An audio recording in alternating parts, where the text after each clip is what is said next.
பண்ணி மூஞ்ச பாக்குற மாதிரி இல்லையா? Hi aunty. பைத்தியக்கார பையன். சேவ் பண்ணி எங்கடா போற?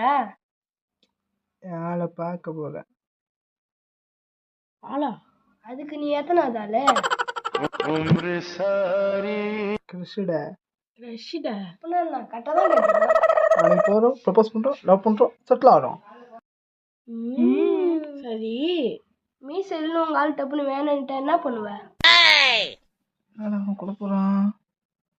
Some girls like rugged boys. உடனே மீசல் என்ன பண்ணோம்? அதுக்கு நீ பையனா இருக்கணும். அடிக்கடி மண் தேய்ச்சி குளிக்கணும். ஒரு ஐடியா.